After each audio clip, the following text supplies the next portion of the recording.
Donc on va terminer la journée avec Françoise Combe, qui vient aussi de l'Observatoire de Paris, et qui va nous éclairer sur la matière noire. Est-ce que vous m'entendez là? C'est bon? Ok. Donc je vais parler un peu de matière noire, comme vous avez vu déjà, et peut-être aussi quelque chose qui est très lié, l'énergie noire, dont vous avez sans doute entendu parler. On va essayer de débrouiller ce qu'on sait. On sait très peu de choses donc sur cette matière noire. Alors déjà, pour introduction, je vous montrerai la matière noire, bien sûr, elle est appelée noire parce qu'on ne la voit pas, mais on sait qu'elle est là. Alors par exemple, vous avez ici une carte de matière noire d'un amas de galaxies. Alors comment l'a-t-on faite? Ici, vous avez le centre de l'amas qui est fait de galaxies optiques qui sont ici les images en blanc. Donc vous avez deux galaxies principales, quelques galaxies ici.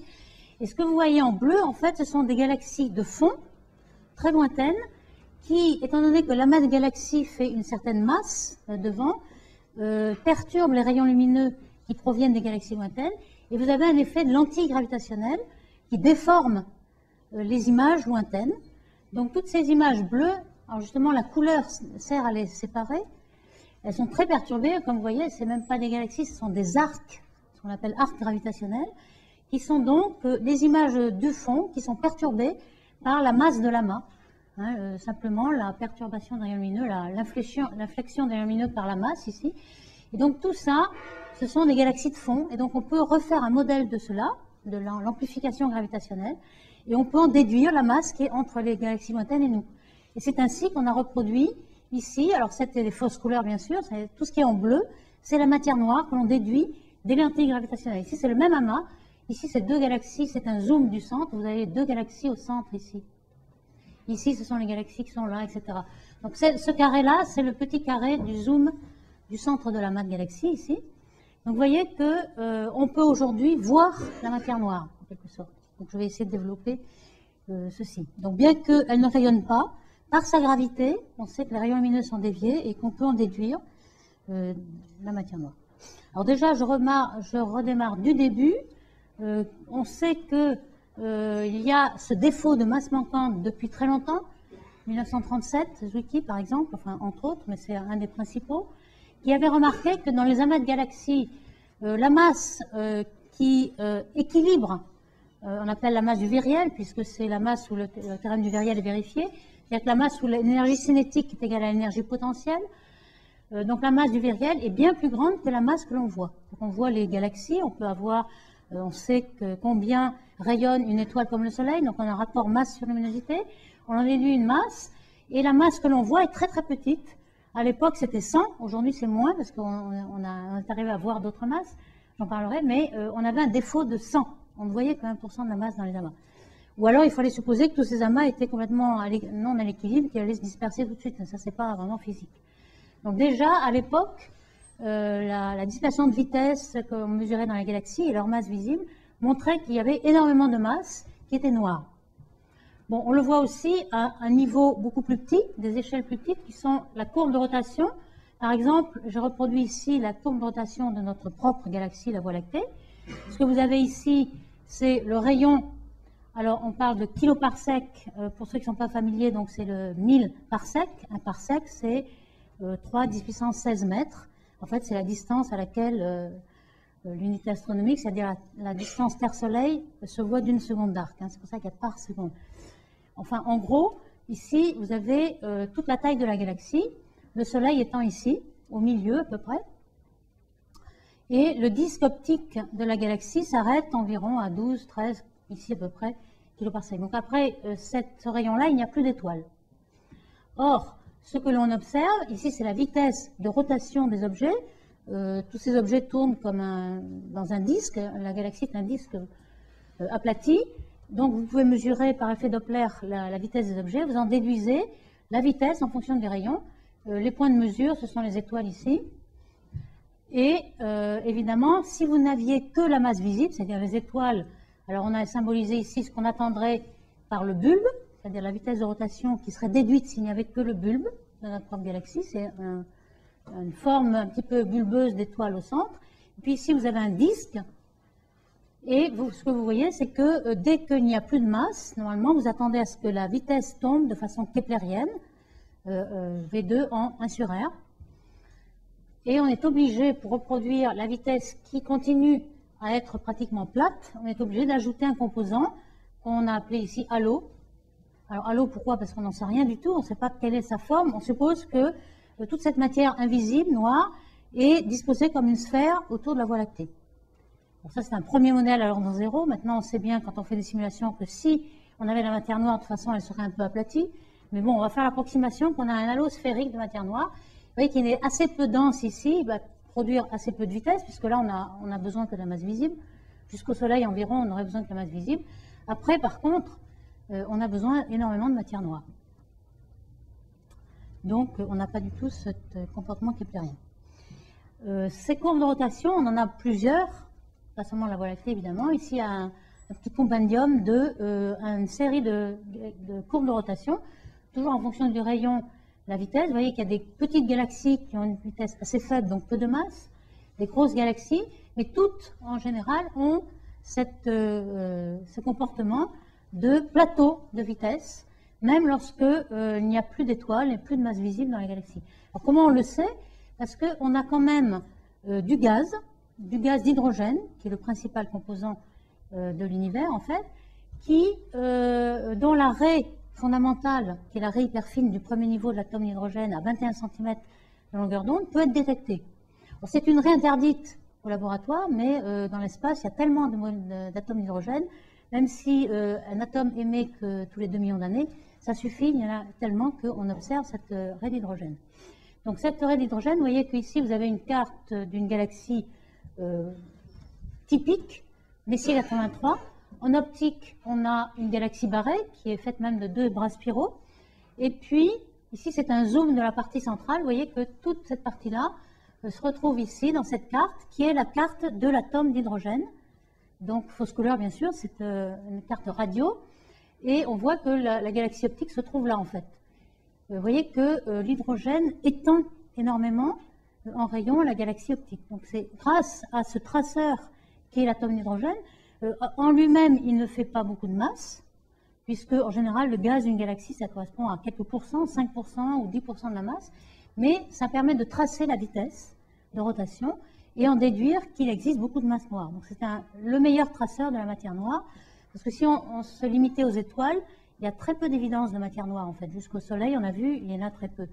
L'évidence de matière noire, c'est surtout à l'extérieur, donc c'est surtout depuis qu'on connaît la raie 21 cm, c'est-à-dire dans les années 1950. Donc là, indubitablement, cette matière noire, on en a besoin au bord des galaxies. Alors pourquoi c'est très important? C'est pas seulement pour l'équilibre des galaxies, l'équilibre des amas de galaxies, mais le contenu de matière de l'univers est important pour connaître sa géométrie. Plus on a de densité de matière, plus on aura une courbure de l'univers.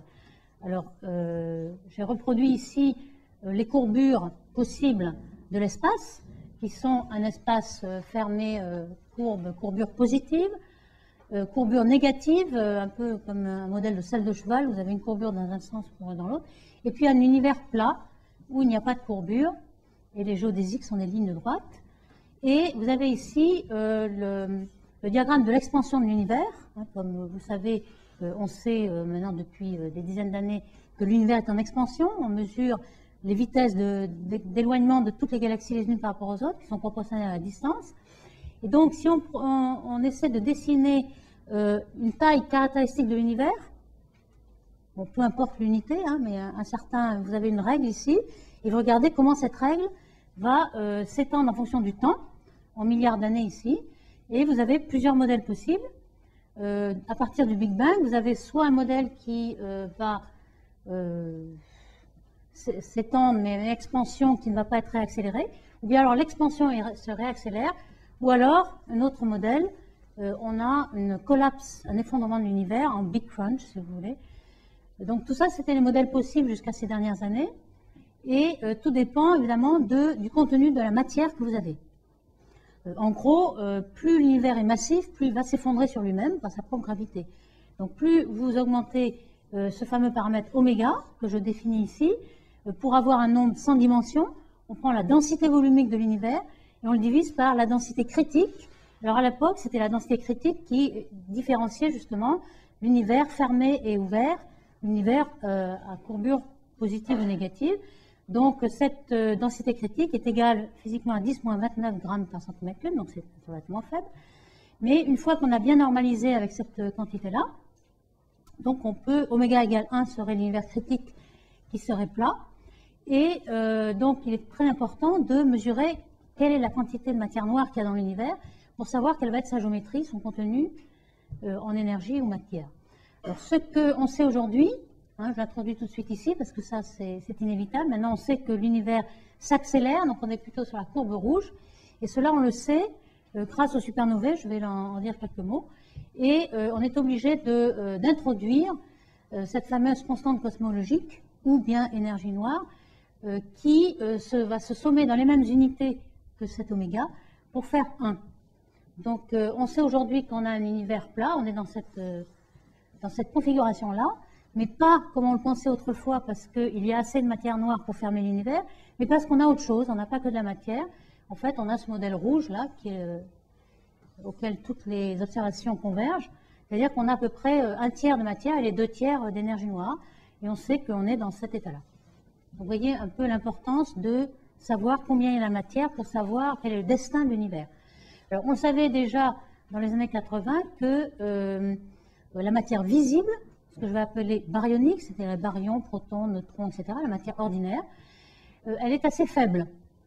Et ce qu'on savait aussi dans les années 50-60, c'est que si on veut expliquer l'origine des éléments primordiaux, comme le deutérium, lithium, hélium, qui se forment dans le Big Bang, qui se forment dans les réactions nucléaires dans le premier quart d'heure, parce que l'univers est assez chaud pour former ces réactions nucléaires. Il y a à peu près le quart d'hélium et puis des traces de deutérium. À ce moment-là, pour former ça, il nous faut une certaine quantité de matière, de neutrons, etc. Et on sait qu'au maximum, c'était 5% de cette densité critique. Donc on n'arrivait pas de toute façon, avec les baryons tout seuls, à fermer l'univers, à avoir un univers plat. Aujourd'hui, on le sait aussi, on va le voir par d'autres expériences, que les baryons font pas plus que 5%. Alors, toutes ces connaissances-là nous viennent de plusieurs choses. Je vais parler des supernovae, mais je vais parler aussi pas mal de ce rayonnement cosmique à 3 degrés K, qui est le fond de rayonnement dans lequel tout l'univers baigne, et qui nous a apporté ces dernières années énormément d'informations sur justement la matière noire, l'énergie noire et toute la géométrie de l'univers. Alors qu'est-ce que c'est? C'est un rayonnement de corps noir qui correspond à une température de corps noir donc d'à peu près 3 degrés K. En fait, on a maintenant beaucoup de précision. Si vous savez chiffre significatif, c'est 2,73 K en Kelvin, donc très peu en Celsius. Et ce rayonnement a déjà été découvert en radioastronomie dans les années 68-69. C'est des longueurs d'onde millimétriques, donc micro-ondes. Et environ, dans cette pièce par exemple, vous avez 400 photons par centimètre cube de ce rayonnement. On a même estimé que lorsque vous allumez votre poste de télé et que vous ne regardez pas d'émission, vous avez une contribution, vous détectez le fond cosmique. C'est une partie de la neige que vous voyez sur l'écran. Donc vous pouvez le détecter, c'est le micro-ondes que vous pouvez détecter. Et il est très très homogène, c'est-à-dire si vous regardez, vous avez des yeux sensibles à la longueur d'onde millimétrique, vous verriez un brouillard complet, quelque chose de complètement homogène, qui domine tout le reste, toutes les émissions, la Voie lactée, etc. C'est quelque chose qui domine complètement dans son domaine de longueur d'onde. Il est homogène à 10-5 près. Alors pourquoi c'est important de le savoir? C'est que, comme on va le voir, ce fond cosmologique, c'est un rayonnement fossile du Big Bang. Et avant qu'il soit découpé de la matière, toutes les fluctuations de matière sont imprimées dans ce fond fossile. Et donc pendant des années, jusqu'en 1992, on a détecté cette inhomogénéité. Pendant des années, les astronomes se sont efforcés de détecter à quel niveau étaient ces fluctuations de ce fond pour savoir comment s'étaient formées les galaxies. Donc je vais en dire quelques mots ici. Et c'est une surface fossile de ce qui s'est passé jusqu'à à peu près 400 000 ans après le Big Bang. 400 000 ans après le Big Bang, c'est l'étape cruciale où l'univers, qui était un plasma de particules chargées, ions, électrons, etc., tout d'un coup se découpe parce que l'univers, évidemment, est très chaud au départ et puis dans l'expansion, il se refroidit. Il arrive un moment où la température passe à 10 000 degrés et c'est à ce moment-là que l'univers se recombine, il devient neutre et il se découple du rayonnement, puisqu'il n'y a pas très peu de couplage entre particules neutres et rayonnement. Par contre, en particules chargées et rayonnement, il y a beaucoup de couplage. Donc tout ceci a été obtenu, par exemple, par les cartes faites du ciel du satellite COBE. C'est un satellite, pourquoi? Parce qu'il y a énormément de perturbations de l'atmosphère dans les ondes micro-ondes millimétriques. Alors ici, j'ai montré à peu près ce qu'on voit dans millimétrique, donc mettons à 2 mm. Ici, ce n'est pas exactement ce qu'on voit. Ce qu'on voit, ce serait quelque chose d'homogène, comme je le disais il y a quelques minutes. Et on a soustrait ce rayonnement de fond, qui est vraiment une constante. Lorsqu'on retire la constante, on voit ceci. Et ceci, c'est ce qu'on appelle le dipôle, c'est-à-dire un peu plus chaud d'un côté, un peu plus froid de l'autre. C'est pour ça qu'on a mis des fausses couleurs, un peu plus rouge, un peu plus bleu, si vous voulez. C'est les photons du corps noir, qui sont une toute petite perturbation, et très très faible. Et ceci, on l'interprète comme la vitesse de la galaxie dans le fond de rayonnement, donc qui est finalement le repère qui est lié à l'univers en entier, donc un repère absolu, si on peut dire. Donc la galaxie se bouge avec 600 km par seconde par rapport à le référentiel absolu. Donc on peut mesurer notre vitesse par rapport au fond.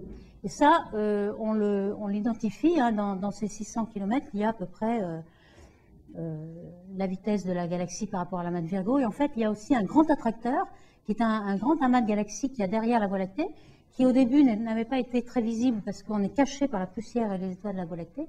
Mais en radioastronomie, on a aperçu les galaxies du grand attracteur. Donc on a, si vous voulez, des amas de galaxies qui attirent par leur gravité des galaxies. Donc on a des mouvements particuliers, 600 km par seconde. C'est un petit mouvement, si on peut dire. On a un mouvement d'un côté qui est représenté par ceci. Donc on voit beaucoup plus de photons du côté de notre mouvement par rapport à l'autre. Donc ce dipôle, on va le soustraire. Et ce qu'on voit ensuite, comme on est dans un référentiel qui est relié à la Voie lactée, donc la Voie lactée, donc on est dans un référentiel où ici vous avez le plan de la Voie lactée, la latitude galactique et la longitude galactique. Vous voyez enfin arriver l'émission de la Voie lactée. Vous voyez que c'est vraiment très très faible par rapport au fond de rayonnement de corps noir à 3 degrés qui domine complètement de plusieurs ordres de grandeur toute l'émission de l'univers dans cette longueur d'onde. Donc ici vous voyez le rayonnement de la Voie lactée. Vous pouvez me dire, bon, ce à quoi on est intéressé, c'est toutes ces petites fluctuations rouge et bleu, c'est des températures supérieures à la moyenne ou des températures inférieures. Et on aimerait bien se débarrasser du rayonnement de la Voie lactée, qui nous intéresse assez peu. Comment on fait? Simplement parce que ce rayonnement, ce n'est pas un corps noir. Alors, à quoi est dû ce rayonnement? Les micro-ondes. Il y a du rayonnement synchrotron, qui est dû à des supernovae de la Voie lactée. Il y a du rayonnement d'électrons qu'on appelle libre-libre, de particules chargées, de plasma. Alors tout ça a un spectre, c'est-à-dire le rayonnement, la forme de rayonnement en fonction de la fréquence, qui n'a rien à voir avec la fonction de Planck du corps noir. Donc si vous, dans ce satellite, il y avait énormément de récepteurs à plusieurs fréquences, donc on peut soustraire un rayonnement qui n'a pas du tout la forme du corps noir, beaucoup plus facilement. Donc ça, on peut l'enlever, et on s'aperçoit qu'on a vraiment quelque chose qui a l'air de ne plus avoir de marque de notre propre galaxie, c'est-à-dire quelque chose qui n'a pas la signature de la latitude et de la longitude galactique. Et ce sont vraiment ces fluctuations qui ont l'air du bruit, mais ce n'est pas du bruit du tout. Ce sont vraiment les graines de galaxies, les graines d'amas de galaxies qui vont former les galaxies aujourd'hui. Et qui se sont laissées, c'est l'image, si vous voulez, de l'univers il y a 400 000 ans après le Big Bang. Donc ça, c'est très très intéressant. On va en déduire énormément de choses. Alors depuis, il y avait 2 satellites qui ont fait ça, dans les années 90, COBE, et dans les années 2000, un autre satellite avec beaucoup plus de résolution spatiale. Ici, on avait la plus petite résolution, c'était 7 degrés d'arc. Ici, c'est de l'ordre de la minute, donc on a beaucoup plus de résolution, mais vous voyez que c'est pratiquement la même chose qu'il a vu. On voit une espèce de trou ici, c'est le même trou là. Et ici, vous avez un maxi ici. Vous l'avez là, enfin bref, vous avez la même carte, ça confirme bien, mais avec plus de résolution spatiale. Donc toujours, les fluctuations sont 1 pour 100 000, donc ça donne un peu l'idée de précision qu'il faut avoir. Et on va voir, je vais essayer de l'expliquer, c'est que tout ça va nous renseigner justement sur cette matière noire. La matière noire participe à la formation de ces fluctuations. Je ne sais pas si je vais trop vite, vous m'arrêtez, hein, parce que ça va. Donc, on va essayer de quantifier ces fluctuations en fonction de leur échelle. Donc ici, vous avez, soit on le développe en multipôle, mais ça fait un petit peu plus rébarbatif. Ici, vous avez plutôt l'échelle angulaire à laquelle cela correspond. Donc on regarde la puissance de la fonction de corrélation de cette carte, donc la puissance reçue en fonction de l'échelle. Ici, vous avez 2 degrés, 0,5 degrés, donc plus petite échelle. Ici, les grandes échelles. En gros, on a quelque sorte comme une taille caractéristique de ces fluctuations. Alors évidemment, au début, Kobe n'arrivait à qu'avoir que ça. Ensuite, tout ça, c'est dû à WMAP, puisqu'il faut avoir énormément de résolution pour avoir tout ça. Alors ceci, vous voyez ici les points qui sont les mesures, et la courbe sont les modèles auxquels on s'attend. Vous voyez comme ça marche très très bien, en tout cas pour les grandes échelles.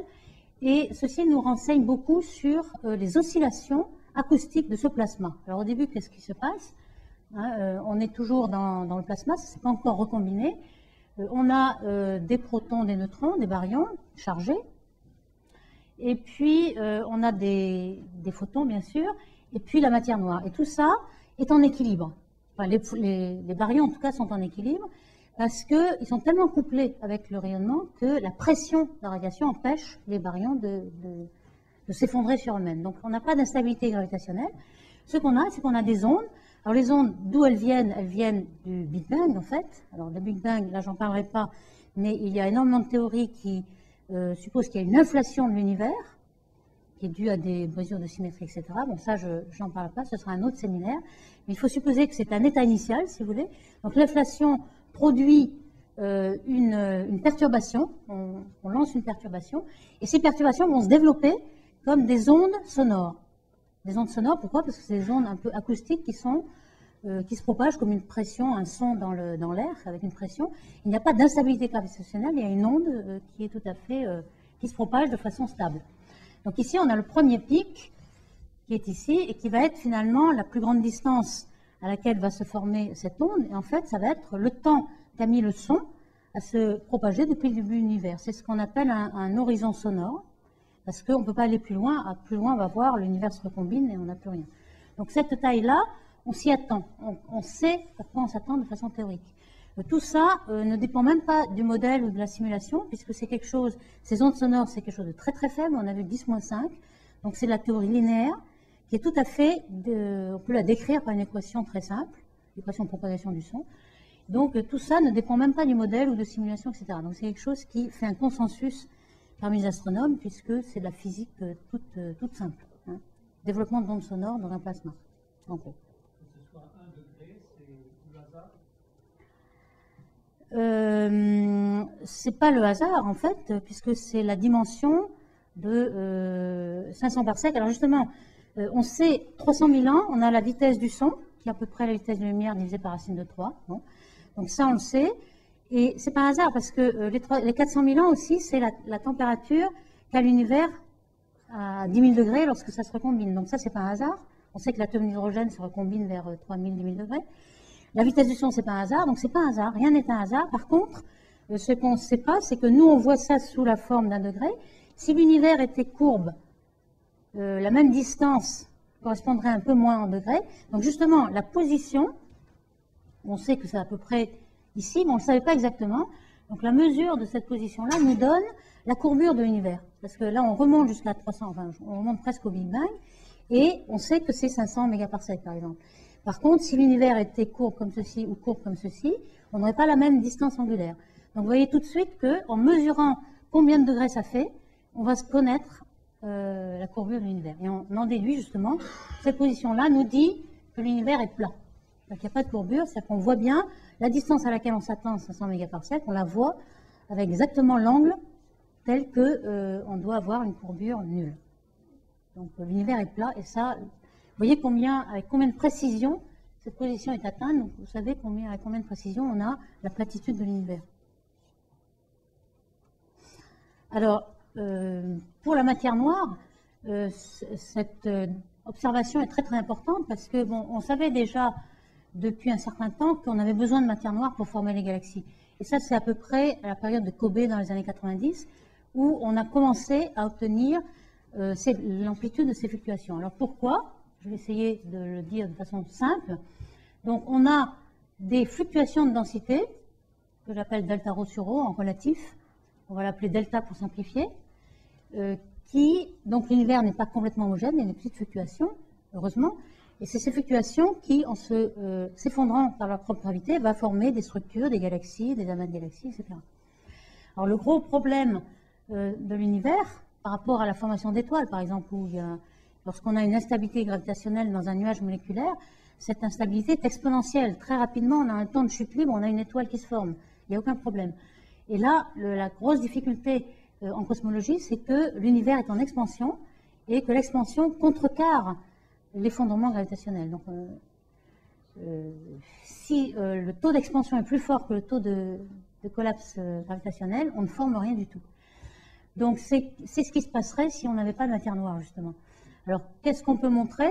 Je ne passe sur les équations, mais ce qu'on peut montrer, c'est que, étant donné qu'il y a une expansion, les structures vont se développer exactement comme la taille caractéristique de l'univers. Le fameux R de T que j'ai dessiné un petit peu avant, là, ce R de T là, voilà. On appelle ce R de T tel que un nombre sans dimension, tel que, mettons, ça fasse 1 aujourd'hui, et puis autrefois, c'est beaucoup plus petit. Hein, on peut toujours prendre quelque chose sans dimension. Oups, je suis dans le mauvais sens. OK. Donc, ce qui se passe, on sait qu'avec ces équations linéaires, on doit partir d'une fluctuation de 10-5, ça c'est mesuré par le satellite Kobe, on sait qu'il y a des fluctuations de densité comme ceci, et on sait que ça se développe linéairement en 1 plus z. Mais s'il n'y a que des baryons, on sait que les baryons ne se concentrent, se collapsent, s'effondrent sur eux-mêmes, que à partir de la température de recombinaison de l'atome d'hydrogène. Or, cette température, alors je n'ai pas parlé de redshift, peut-être je pourrais définir le décalage vers le rouge, hein, qu'on appelle redshift pour aller vite. Qu'est-ce que c'est en fait? J'aimerais l'expliquer ici parce qu'il y a toujours, tout le monde parle d'effet Doppler en disant les galaxies s'éloignent de nous, c'est un effet Doppler, etc. En fait, ce n'est pas un effet Doppler du tout, donc autant simplifier. En effet, à l'apparence, ça ressemble à un effet Doppler, c'est-à-dire que les galaxies ont l'air de s'éloigner vers nous, comme une ambulance qui s'éloigne, on a un son qui devient plus grave, etc. Mais les galaxies ne bougent pas du tout, en fait. Elles sont comme, on fait toujours le modèle d'un ballon de baudruche qu'on gonfle. Évidemment, les galaxies sont des points sur le ballon et elles ne bougent pas. Ce qui bouge, c'est la baudruche qui s'écarte, etc. Ici, c'est un petit peu pareil, c'est la géométrie de l'univers qui enfle. Les galaxies sont immobiles. Donc, ce qui se passe, c'est qu'une galaxie envoie un photon, et la géométrie de l'univers disons, étant en expansion, le photon, la longueur d'onde du photon va entrer en expansion exactement de la même façon que l'univers, parce que le photon suit les géodésiques. Donc, finalement, c'est la longueur du photon qui croît comme R de T. Donc, ce n'est pas un redshift, c'est simplement que 1 plus z, dans 1 plus z, ce qu'on appelle 1 plus z, c'est delta lambda sur lambda. Les observateurs, lorsqu'ils ont regardé ça, ils ont regardé un spectre, regardé la fréquence, enfin la longueur d'onde lambda, et 1 plus z, c'est lambda prime sur lambda, si vous voulez, c'est le rapport entre la fréquence rougie et la fréquence non rougie. Et donc, au bout d'un certain temps, évidemment, si R de T, c'est l'expansion de l'univers, lambda prime sur lambda sera exactement le même facteur, puisque ce n'est pas un effet Doppler, mais c'est juste une extension. Vous voyez un élastique et vous éthérez de façon élastique la longueur d'onde du photon, et elle s'expand de la même quantité, bien entendu. Donc, ici, on comprend pourquoi on a R de T en 1 plus Z, et puis on comprend que l'équation de développement linéaire des fluctuations nous font croître aussi linéairement en 1 plus Z. Donc, si on sait que les photons, en fait, les baryons, ne se rendent indépendants des photons que à Z environ 1000, 3000 degrés K, où vraiment on a recombinaison, ça veut dire que la température ici, comme vous voyez, est évidemment 3 fois 1 plus Z, hein, en fonction de R de T. Ça, vous pouvez le retrouver avec la loi de Wien, par exemple. Les photons, on a lambda, la température qui est en 1 sur lambda, hein, pour un fer chauffé au rouge, si vous voulez. Donc ça, en gros, on voit bien l'univers à la température du corps noir de sa taille. Donc, ce qui est important, c'est que la surface, la dernière surface où les photons ont interagi avec les baryons, c'est vraiment le 400 000 ans après le Big Bang. Cette surface-là, et ça arrive à Z égale 1000.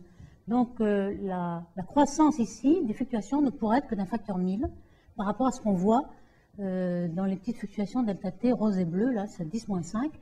ça ne pourra devenir que 1/100. Donc 1/100, c'est largement insuffisant pour former des galaxies, parce qu'il faudrait qu'on soit dans le régime non linéaire où delta rho sur rho égale 1 au moins. Ensuite, ça va devenir très vite lorsque c'est lié, 10 ou 100 ou 200, mais peu importe, mais il faut qu'on atteigne 1. On voit bien que c'est insuffisant. Donc ce qui nous sauve, c'est que justement on a cette matière noire. Alors c'est là que viennent ces caractéristiques supposées, c'est qu'il ne faut pas que sa matière noire interagisse avec les photons. On a le problème avec les baryons qui interagissent avec les photons lorsqu'ils sont ionisés. Là, il faut que ce soit la matière noire non baryonique qui n'interagisse que avec la gravité. Donc la seule force auquel est sensible la matière noire, c'est la gravité. Tout le reste, il n'interagit avec rien du tout. Ni les photons, ni les baryons, ni quoi que ce soit. Que la gravité. Donc à ce moment-là, la matière noire, elle va se dissocier des photons bien avant la recombinaison et va pouvoir s'effondrer, c'est ce qui est représenté ici, à partir d'un instant que j'appelle E et qu'on appelle équivalence entre la matière et le rayonnement. Alors au départ, dans l'expansion de l'univers, la matière et le rayonnement ne décroissent pas de la même façon. La matière, c'est facile, hein, la densité est toujours en 1 sur R3. Si l'univers s'expande à facteur 2, on a un facteur 2 au cube en densité diluée. Par contre, les photons n'ont pas de masse, donc ce qui compte, c'est l'énergie, H nu. Et on a vu que nu ou lambda, ça croissait aussi comme R. Donc la densité d'énergie, si vous voulez, des photons est en R-4. Donc on voit au début, l'univers est dominé par l'énergie des photons. Et puis après, tout d'un coup, ça devient négligeable devant la matière. Et cette période-là s'appelle équivalence matière-rayonnement. Et ça a le bon goût de se trouver avant la recombinaison, ce qui permet à la matière noire de commencer à s'effondrer ici, et ainsi d'arriver à une échelle non linéaire, aujourd'hui, de pouvoir former des galaxies.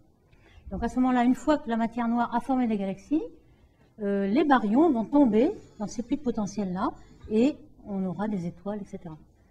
Ce qui veut dire qu'on forme bien les galaxies avant les étoiles, on pourrait se demander, puisqu'il faut qu'il y ait un puits de potentiel gravitationnel pour que les baryons tombent dedans. Donc il y a d'abord des galaxies, puis ensuite, une fois que les baryons sont découplés des photons, les baryons tombent et on peut former des étoiles dans les galaxies. Mais vous voyez qu'il faut absolument de la matière noire. Donc on comprend maintenant un peu le contenu de l'univers, ce qu'il y a dans le fameux oméga. On sait que l'oméga total égale 1, puisqu'on sait qu'on a un univers complètement plat. Alors de quoi est formé tout ce contenu de l'univers? On a la matière visible qui, hélas, est très très petite, 0,4%. On a la matière baryonique. Alors on sait, elle fait à peu près 4% en tout. On le sait par la nucléosynthèse, on le sait aussi par les oscillations acoustiques, j'y reviendrai peut-être. Mais toute cette partie orange, on ne le voit pas. Donc il y a encore un problème de matière noire baryonique, c'est-à-dire 90% des baryons sont noirs et on ne sait pas ce que c'est. Donc là, ce sont les étoiles qu'on voit. Et ensuite, il y a la matière noire non baryonique, dont on a besoin pour former les galaxies et qui n'interagissent pas. Et puis il y a ce fameux énergie noire qui forme les 3/4 et vraiment où là, on ne sait absolument rien. Alors ces fameuses oscillations acoustiques que je vous ai déjà présentées, on peut se les représenter comme un fluide. Alors ici, ce sont des représentations un peu cartoonisées, si je puis dire, enfin vraiment des petits dessins, qui montrent qu'il y a certains potentiels gravitationnels qui se produisent dans la matière noire, donc avant même que les photons et les baryons ne s'effondrent. Et on voit qu'il s'agit d'un équilibre entre la pression des photons, qui est la force de rappel, si vous voulez, qui empêche aux baryons de vraiment s'effondrer dans ces pics potentiels. Et c'est ça qui fait les ondes, hein. On a certaines ondes ici, on a des zones de compression et de température. Donc j'en ai déjà un petit peu parlé. Comment on peut identifier ça aux premières, à la plus grande onde acoustique, donc l'horizon sonore ici. Et puis aussi, ce qui est intéressant, c'est qu'on a des modèles qui montrent quelle va être cette fameuse courbe en fonction non seulement de oméga. Ici, vous voyez que plusieurs valeurs d'oméga vont changer la position du pic, mais aussi l'amplitude des pics va nous donner, par exemple, la fraction des baryons. Alors on dit toujours oméga B, l'indice ici, c'est toujours la contribution à la densité critique, toujours dans la même unité des baryons. Et on voit que les intensités, là, relatives, sont très variables. Donc c'est ainsi qu'on peut aussi confirmer quel est le pourcentage des baryons. Et puis ici, vous avez la constante de Hubble qui joue. Et là, il s'agit de la pente du spectre de fluctuation. Bon, ça, j'en parlerai un petit peu plus tard. Donc déjà, avec la position du premier pic, on sait que l'univers est plat. Et l'amplitude du deuxième pic nous donne 4% ou 4,5% pour le nombre de baryons. Alors ça, ce n'est pas une découverte, puisque déjà la nucléosynthèse nous donnait ça, c'est une confirmation. Et puis, par contre, la constante de Hubble, il y a encore 4 ans ou 5 ans, on avait un facteur 2 d'incertitude sur cette constante de Hubble, qu'on essayait de déterminer par l'extension des galaxies. Par contre, là, on a 10% de précision sur cette constante. Donc, ça nous donne l'âge de l'univers, qui est maintenant 14 ou 13,7 milliards d'années, alors qu'autrefois, on avait une incertitude assez grande là-dessus. Donc déjà, maintenant, on commence à faire de la science un peu plus exacte avec la cosmologie, alors qu'il y a quelques années, c'était encore une spéculation assez importante. Donc ici, je résume un petit peu ce que l'on sait à peu près. Sur une échelle, ici, en Z, il s'agit de une échelle temporelle. Vous avez le Big Bang là-haut, et ici, aujourd'hui. Donc, ce qu'on sait, c'est ce qu'on vient de décrire ici. Le Big Bang, l'univers qui est encore ionisé. Alors, comme il est ionisé, il est opaque. Hein, c'est une surface opaque, on ne verra pas au-delà, en tout cas en rayonnement optique ou autre. Par contre, on pourra voir des ondes gravitationnelles, ça, il n'y a pas de problème. Donc, et pour l'instant, c'est complètement opaque au-delà. Alors, arrive un âge sombre. Pourquoi on l'appelle sombre? Parce qu'il est neutre d'abord, et il n'a aucune galaxie formée, donc aucune étoile, il est vraiment sombre.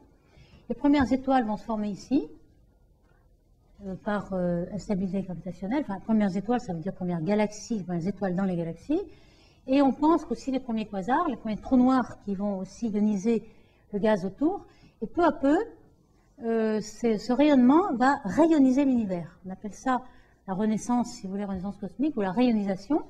Et ça, on commence à échantillonner à quelle époque ça s'est produit. Ça s'est produit entre les décalages vers le rouge, 10 et 6 environ. Alors comment on le sait?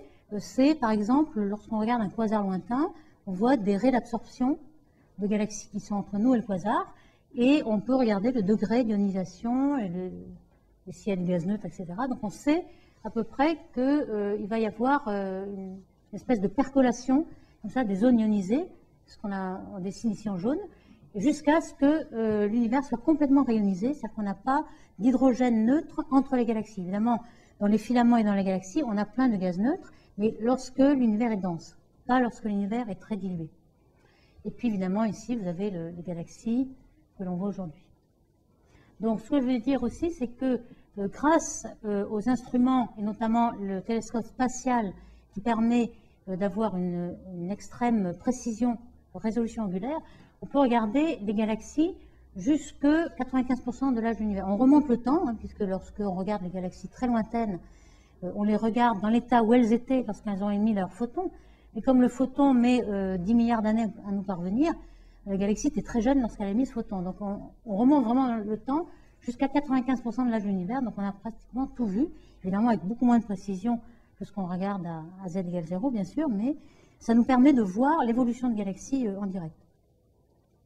Alors, beaucoup de renseignements, comme je le disais au début, nous sont donnés par ce phénomène de lentille gravitationnelle. Ici, vous voyez un très bel exemple par une photo du Space Telescope aussi. Hein, vous reconnaissez tous ces arcs-là, qui ont une couleur en général différente des galaxies de l'amas, qui sont ici les points blancs. Et puis, vous avez par exemple ici une image très déformée d'une galaxie de fond. Ici, vous avez des arcs, etc. Vous voyez que ce genre d'arc, au départ, n'était pas bien vu jusqu'il y a une quinzaine d'années, parce qu'on n'avait pas la résolution spatiale. Lorsque vous regardez ça avec un télescope au sol, vous avez une seconde de signe, enfin de turbulence qui vous brouille toutes les images, et donc ça, vous ne le voyez pratiquement pas. Vous voyez un fond. Donc il faut vraiment aller dans l'espace pour voir cette finesse de trait. Alors voici ce qu'on appelle l'antigravitationnel en régime très faible. Ce que je vous ai montré, ce sont un régime fort. Donc ici, vous avez par exemple des galaxies de fond.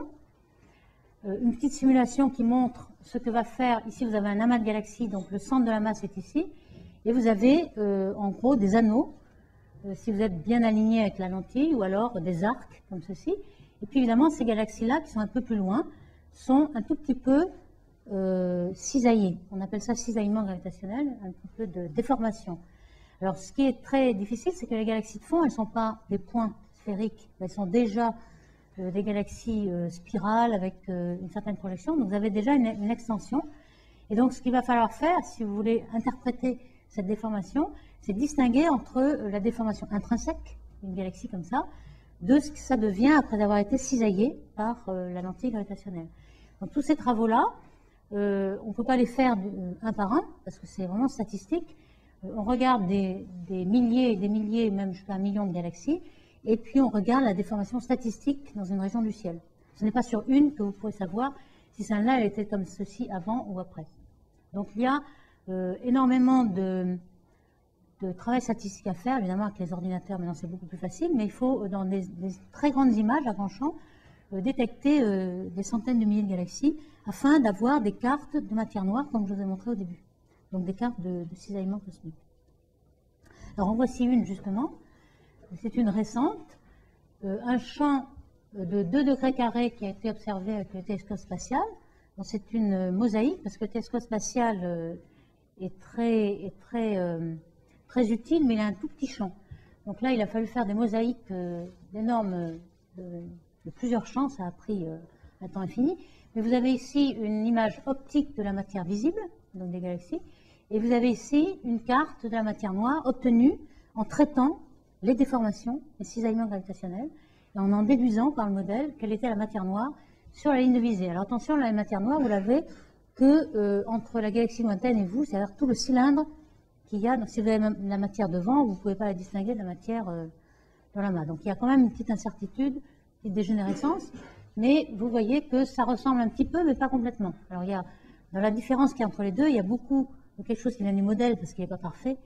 Donc peut-être qu'il y a plus de correspondance. Lorsqu'on superpose les deux images, visible et invisible, on voit que ce n'est pas complètement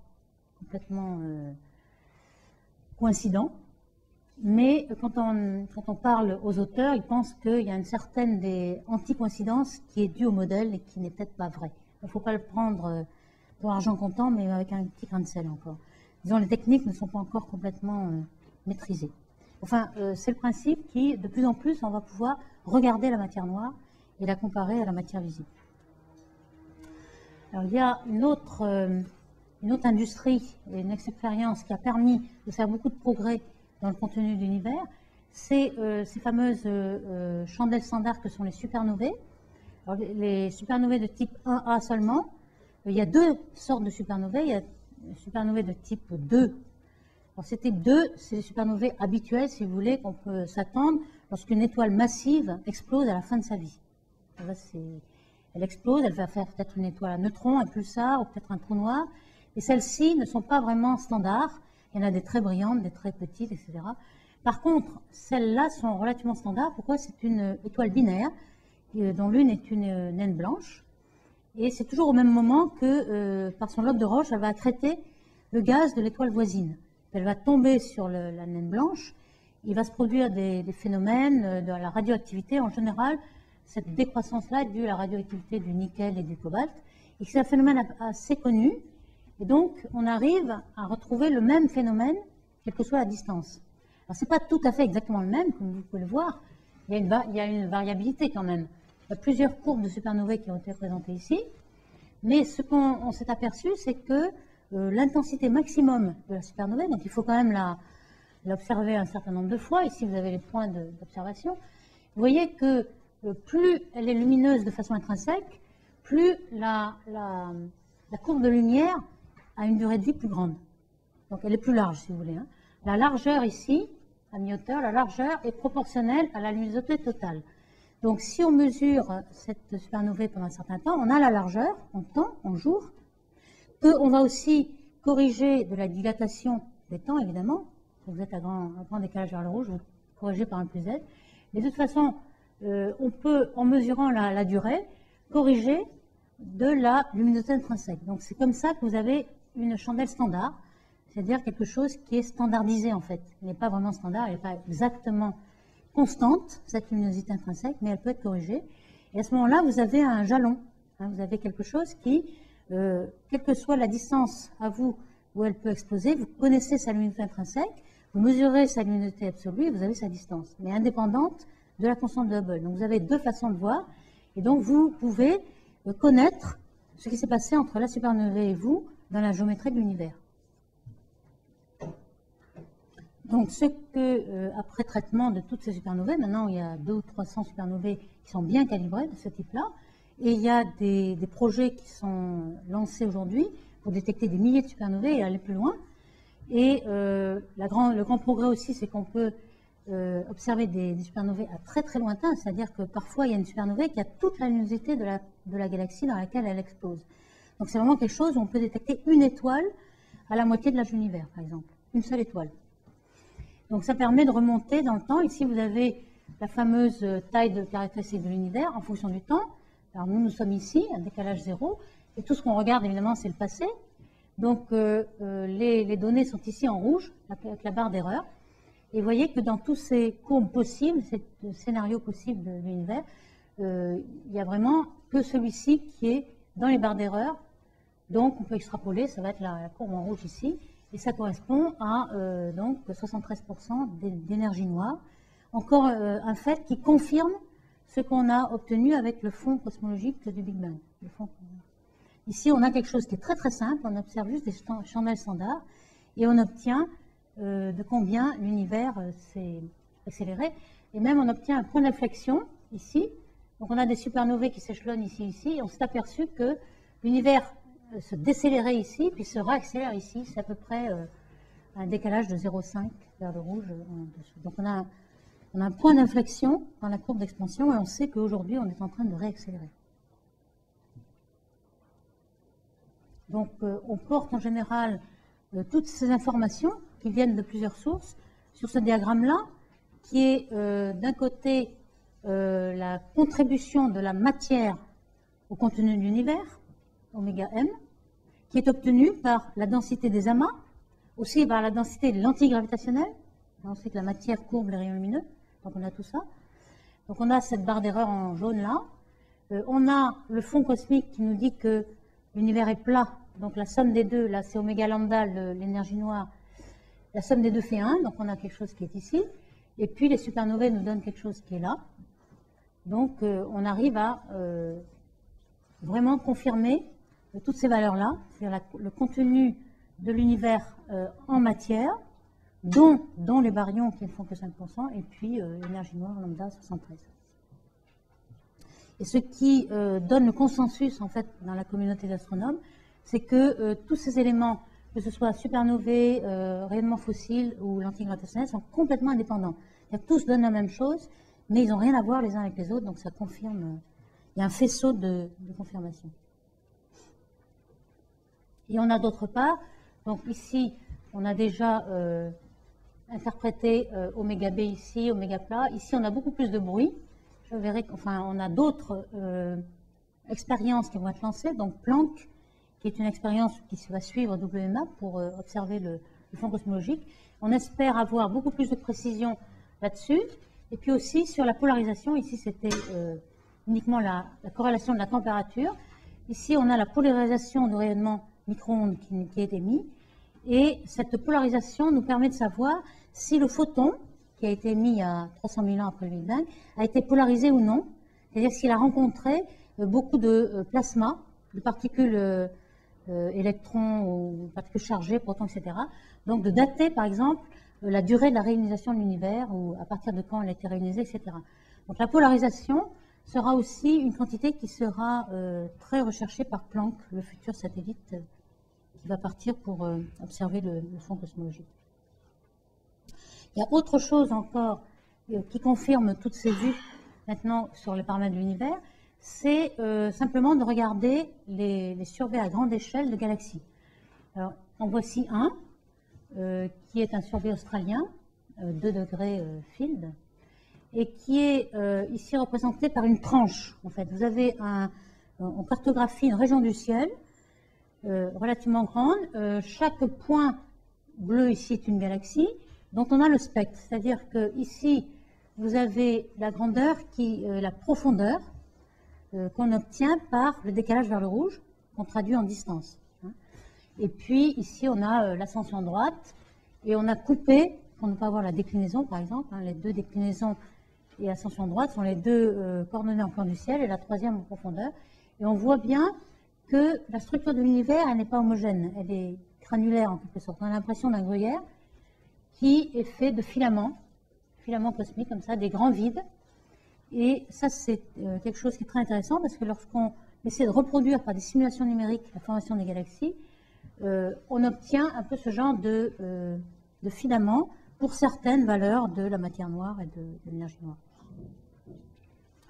Je voulais signaler au passage que tous ces grands surveys de galaxies, c'est quelque chose qui a beaucoup progressé récemment et qui va encore dans le futur avoir des progrès énormes. Pour comparer, l'ancien survey qui, dans les années 95, était tout ce dont on disposait, qui avait été obtenu en 10 ans, contenait 18 000 galaxies. C'est-à-dire qu'à l'époque, les gens prenaient une longue fente et faisaient un spectre d'une galaxie par longue fente. Toutes les 2 heures, il y avait une galaxie. Aujourd'hui, on a des spectraux qui sont qui regardent soit par des fibres optiques, donc chaque pixel a une fibre optique qui fait un spectre, ou alors par des micro-miroirs, et chaque pixel envoie la lumière sur un spectre, mais on peut avoir 400 spectres d'un coup. Donc d'abord, on a des télescopes relativement grands, mais ensuite on peut le faire en multispectre, si vous voulez. Donc ce survey qui est maintenant pratiquement fini, là, qui a été fait au sol avec un télescope de 2,5 mètres, va nous donner 1 million de galaxies avec un spectre. Donc on va pouvoir déterminer la forme des grandes structures. Ici c'est terminé. Et dans le futur, il est prévu d'avoir des milliards de galaxies.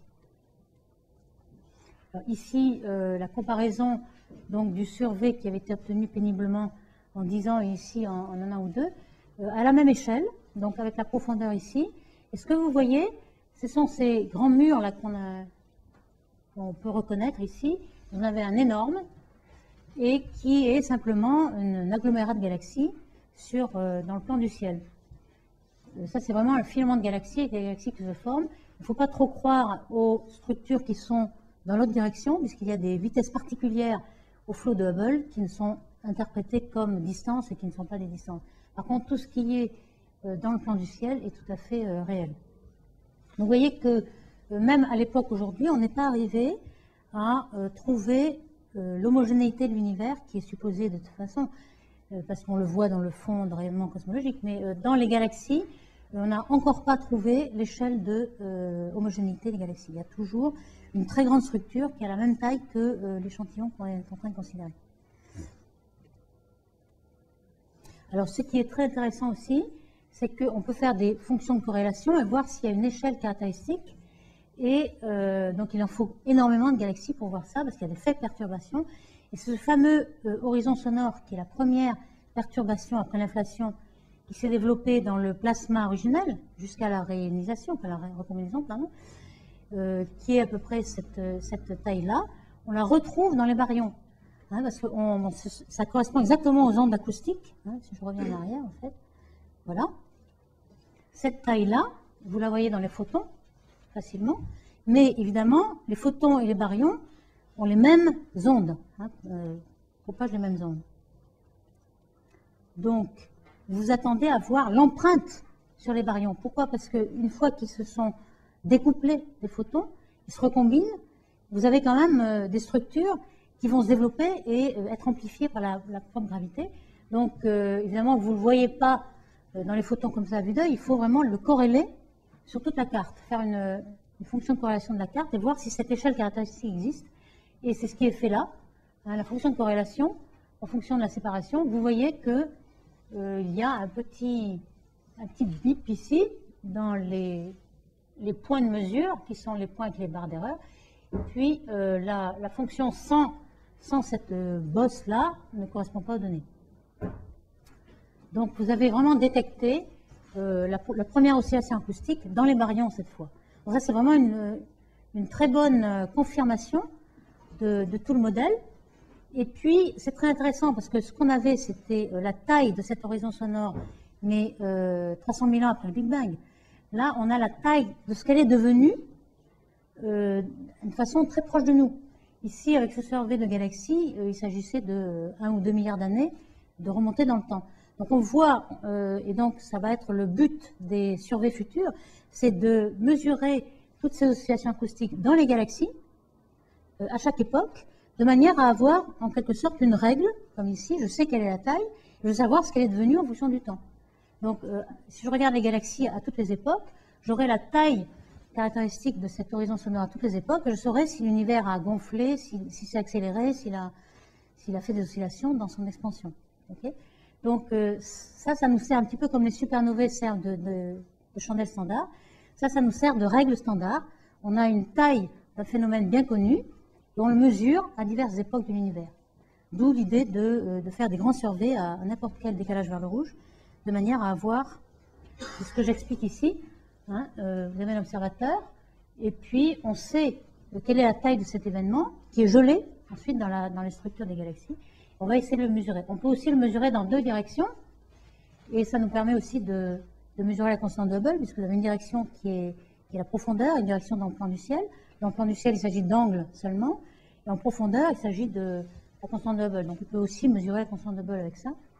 Vous voyez que c'est un outil qui est très riche si on peut mesurer des millions de galaxies.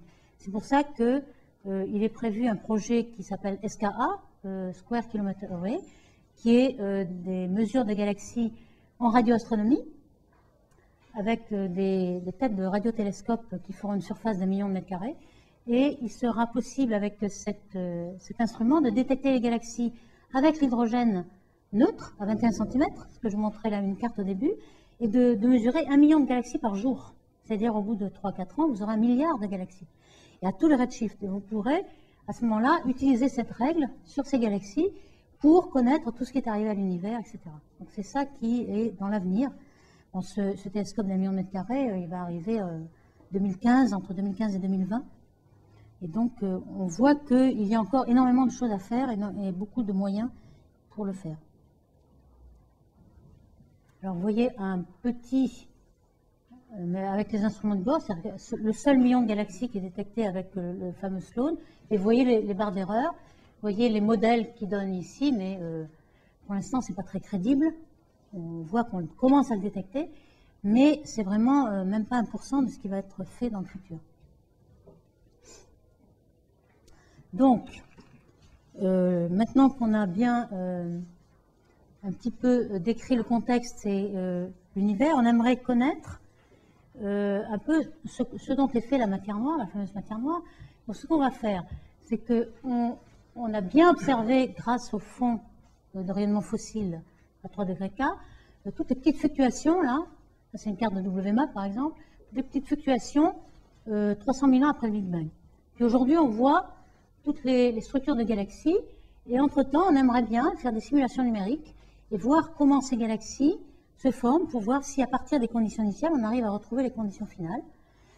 Et est-ce qu'on est obligé dans ces simulations de mettre des neutrinos, la matière noire, froide, chaude, etc. Donc c'est avec les simulations numériques qu'on espère en déduire quelle est la nature de cette matière noire pour savoir si on forme les galaxies de façon compatible avec les observations. Alors, dans ce genre de simulation, on s'est aperçu qu'à grande échelle, notre scénario marchait très bien. C'est-à-dire qu'on a une matière noire qu'on appelle froide. Alors, je ne sais pas si je dirais beaucoup de jargon, mais on appelle ça CDM, Cold Dark Matter, pour aller plus vite. Sinon, je dirais matière noire froide. Pourquoi matière noire froide? C'est que l'autre matière noire qui pourrait être chaude, c'est-à-dire des particules qui, lorsqu'elles se découplent de l'expansion, sont relativistes. Les neutrinos, par exemple, c'est la matière noire chaude. C'est-à-dire qu'ils sont toujours relativistes, ils ont très peu de masse. Et ils ont, un peu comme les photons, un libre parcours moyen énorme. Ils vont à la vitesse pratiquement de la lumière. Donc, c'est la matière noire chaude et ça empêche les petites structures de se former. Parce que ça fait une pression de radiation, si vous voulez, qui empêche les baryons de se former. Donc, il nous faut de la matière noire froide qui, lorsqu'elle se découpe, n'est pas du tout relativiste. Donc, il n'y a pas de vitesse, il n'y a pas de pression équivalente. Et donc, tous les baryons peuvent former des galaxies. Donc, on pense que l'essentiel de la matière noire est froide. Mais il y en a sans doute un petit peu de chaude, puisqu'on sait que les neutrinos ont une masse. On ne sait pas encore combien, et bientôt on va le savoir. Mais enfin, donc, on a essentiellement de la matière noire froide, et un petit peu chaude. Alors ce que je mets ici, c'est ce qu'on a observé par plusieurs moyens, les points ici, que ce soit par le rayonnement cosmique, que ce soit par les surveys de galaxies, les lentilles, etc., marche très bien avec un modèle qui est représenté par la courbe bleue de fonction de corrélation au spectre de masse ou de taille des structures. Donc à grande échelle, le modèle de matière noire froide marche très bien. Alors qu'est-ce que c'est? Je fais une petite parenthèse pour savoir ce que c'est et pour montrer notre ignorance, parce qu'on ne sait toujours rien, vraiment rien de ce que c'est. Les gens pensent que ce sont ce qu'on appelle WIMPs, évidemment, puisque c'est des particules qui n'interagissent pas avec le reste. Donc c'est des particules massives à faible interaction, si vous voulez. Mais ça ne correspond à aucune particule qui a été découverte dans les accélérateurs. Et on n'a vraiment pas beaucoup de candidats, sauf le neutralino, qui est la particule supersymétrique la plus légère, mais les autres se décomposent, s'annihilent et se décomposent dans celle-là. Donc c'est celle-ci qui est le meilleur candidat, mais il faut supposer que la supersymétrie, qui consiste à supposer que chaque particule a sa supersymétrie, le photon en photino, les fermions ont des bosons, les ferminos, etc.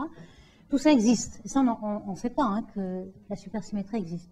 Mais si elle existe, on aurait une particule qui pourrait être candidat.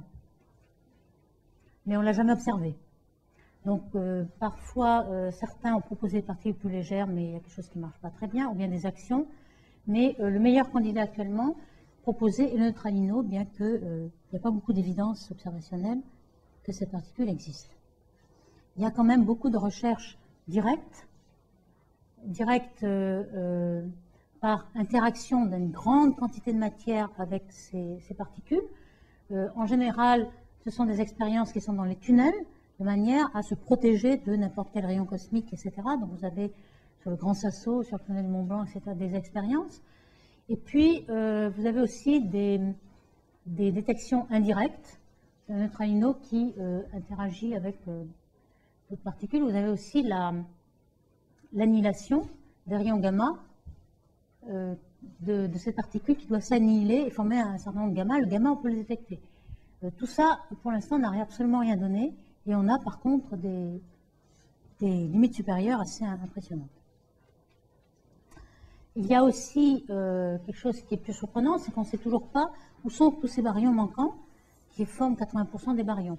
Alors je donne ici des hypothèses. Il y avait l'hypothèse des étoiles manquées, les Jupiter, objets compacts, naines brunes, et tout ceci s'est évaporé lorsqu'on a fait l'expérience des lentilles gravitationnelles, des micro-lentilles, par exemple venant du nuage Magellan, et traversant la galaxie, et on s'est aperçu qu'il n'y en avait pas du tout. Enfin, on a vu pas mal de ces expériences. Alors avant, on les appelait MACHO, parce que ça veut dire Massive Compact Object, qui sont dans le halo. Donc il y avait un H pour halo. Maintenant, on s'est aperçu que tous les événements qu'on avait détectés étaient dans le disque. Donc c'est pour ça qu'on les appelle McDo. Mais ça ne correspond pas du tout au halo de matière noire. En fait, ces objets du disque, c'est des étoiles. Mais évidemment, dans le spectre des étoiles, vous voyez les étoiles plus massives, il y a un tas d'étoiles qui sont encore plus nombreuses que les étoiles que l'on voit et qui sont prévues par le spectre de masse des étoiles. Donc ça, c'est pas de la matière noire, c'est des étoiles déjà prévues par la théorie de la formation des étoiles et du rapport masse-luminosité. Donc tout ça, ça s'est éliminé. Alors maintenant, on pense que ce sont du gaz. Et la grande incertitude, si on se demande si c'est du gaz chaud ou froid, combien de gaz chaud et froid forment les baryons noirs. Ça, c'est encore une grande question. On pense qu'il y en a à peu près... alors, il y a aussi du gaz qui est vu dans les amas de galaxies. Hein. Je citais Zwicky dans le premier transparent, qui voyait entre la masse visible des étoiles et la masse du viriel, c'est-à-dire la masse gravitationnelle, il y avait un facteur 100. Aujourd'hui, c'est plus du tout 100. Pourquoi? Parce qu'on s'est aperçu que dans les amas de galaxies, il y avait beaucoup de gaz chaud qu'on observe dans le rayon X, qui est à peu près à 10 puissance 7 degrés K, 10 millions de degrés, et qui est l'essentiel de la masse baryonique est sous forme de gaz chaud. C'est-à-dire qu'il y a 10 fois plus de masse dans le gaz chaud que dans les galaxies. Donc ce que Zwicky ne voyait pas. Donc on a déjà gagné un facteur 10 à la matière noire. Certaines personnes disent que la matière noire, c'est juste le degré de notre ignorance. Donc au moins, elle a diminué d'un facteur 10. Donc il y a 10 fois moins de matière noire dans les amas, puisqu'on a vu ce gaz chaud qui est très important. Mais malgré ce, même quand on compte tout le gaz qu'il y a dans les amas de galaxies, le gaz dans les galaxies et les étoiles, on n'a que 6% des baryons qui sont dans ce qui est visible. Alors on pense que quand on regarde les quasars lointains, on a des tas d'absorptions qu'on appelle forêt Lyman alpha, parce qu'il y a énormément de raies d'absorption qui sont à plusieurs décalages vers le rouge. Et on pense qu'il s'agit d'une forêt, et ça c'est un peu la simulation qui représente un peu notre idée, notre scénario en fait. Ici vous avez un point de chaque galaxie, et les galaxies sont reliées par des filaments de gaz. Donc peut-être qu'il pourrait y avoir du gaz chaud. Pour l'instant, on n'en détecte pas beaucoup. Il y a des grosses barres d'erreur, mais c'est inférieur à 18% du gaz. Alors le Lyman alpha, c'est le gaz neutre, puisque c'est une raie de l'atome d'hydrogène d'un niveau à l'autre. Mais lorsqu'on détecte les métaux, le carbone, etc. associés, on peut déduire le degré d'ionisation. Donc il est ionisé, il y a 1000 fois plus de gaz ionisé que le gaz qu'on détecte.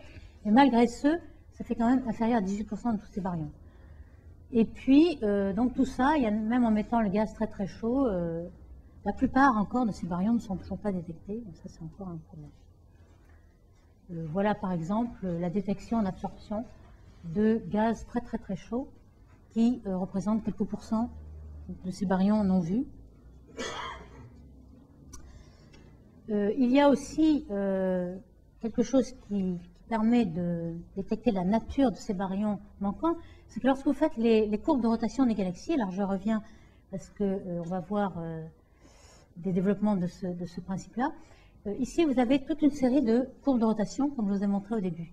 Vous avez en abscisse le rayon qui est normalisé au rayon extérieur, mettons 1 toujours à la fin, pour les mettre à la même échelle, si vous voulez. Ici, on a des petites galaxies naines qui ont une vitesse de 50 km par seconde, donc très peu de masse, hein, puisque la masse est proportionnelle au carré de la vitesse. Ici, on a les grosses galaxies comme la Voie lactée, ça va jusqu'à 300 km par seconde. Et ce qu'on s'aperçoit, c'est que, je ne sais pas si vous voyez bien, un petit pointillé rouge, c'est la courbe de rotation à laquelle on s'attend s'il n'y avait que des étoiles. Donc les étoiles contribuent à cette courbe-là. Donc ce qui est très intéressant, c'est que même au centre de la galaxie naine, les étoiles contribuent presque pour rien. Tout est en matière noire, pratiquement. Ici, ce n'est pas le cas pour la Voie lactée. On avait vu qu'il faut aller bien au-delà du Soleil pour s'apercevoir qu'il y a de la matière noire. Donc les étoiles rendent compte de toute la courbe de rotation jusqu'à la fin de la galaxie optique. Donc il y a énormément de variabilité dans la fraction de matière noire par rapport à la matière visible. Par contre, ce qui est très intéressant, c'est que lorsqu'on regarde le gaz hydrogène à 21 cm, le gaz interstellaire, eh bien il a la même distribution que la matière noire. C'est-à-dire qu'on multiplie le gaz, ici on l'a représenté par dark matter et puis H1, la densité de surface est proportionnelle. Donc, si vous multipliez le gaz par un facteur qui est à peu près 10, hein, il y a entre 7 et 12, à ce moment-là vous retrouvez, et c'est ça que fit les points sont les observations, et les courbes sont justement la courbe de rotation du gaz multipliée par un certain facteur. Vous voyez que ceci suggère que peut-être que les baryons seraient sous forme de gaz et proportionnels au gaz qui est visible. Ça, c'est un point qui n'est encore pas éclairci, mais qui peut-être est une piste pour trouver quels sont les baryons manquants. Et notamment des courbes naines comme celle-ci, où vous avez des accidents qui sont dus aux bras spiraux de la galaxie, et vous voyez comment le gaz, la courbe qui est due au gaz hydrogène H1 par rapport aux étoiles, a exactement la même forme que la courbe de matière noire. Donc, ça veut dire que le gaz H1, l'hydrogène neutre, donc, il est intimement mêlé à la matière noire. On ne sait pas pourquoi, mais il y a quand même une piste là. Si c'était un halo de matière noire complètement sphérique, il n'y a aucune raison que ce halo suive les bras spiraux comme le gaz le suit. Donc on pense que la matière noire est plutôt dans le plan de la galaxie et suit les bras spiraux parce qu'elle a l'impression qu'elle suit fidèlement toutes les structures qu'il y a dans le plan de la galaxie, non pas comme un halo de matière noire qui est autour.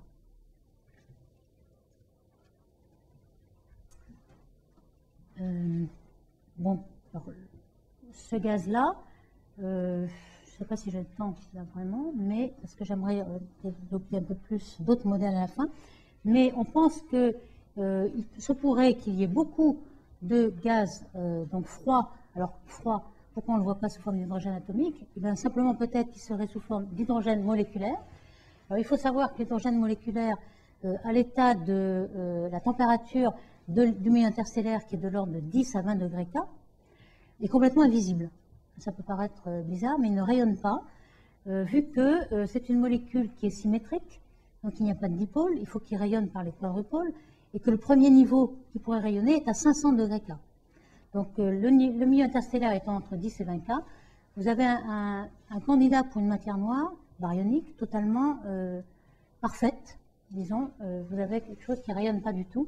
Alors, il serait possible que le H2, on s'en sert beaucoup d'ailleurs pour former les étoiles, parce que c'est un refroidissant du gaz, et on pense que très tôt dans l'univers, il va se former des nuages de gaz moléculaire. Il se pourrait que le long des filaments et dans les galaxies, il y ait ce gaz qui pourrait représenter beaucoup de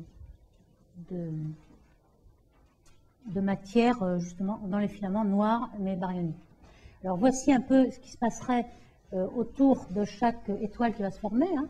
Vous avez les premières étoiles. Alors on sait que les premières étoiles vont être très très différentes des étoiles qu'on voit aujourd'hui. Les premières étoiles sont très massives. Alors quand je dis très massives, aujourd'hui les plus grosses étoiles qui se forment sont de 10 à 100 masses solaires. Et ici, il s'agirait d'étoiles de 2000 à 3000 masses solaires. Alors pourquoi elles sont si massives? C'est qu'au départ, il n'y a pas de métaux. Ce qu'on appelle métaux, c'est le carbone, les éléments lourds, qui ne se forment pas dans le Big Bang, carbone, azote, oxygène. Et ces éléments se forment dans les premières étoiles. Donc comme ce sont les premières étoiles, il n'y en a pas.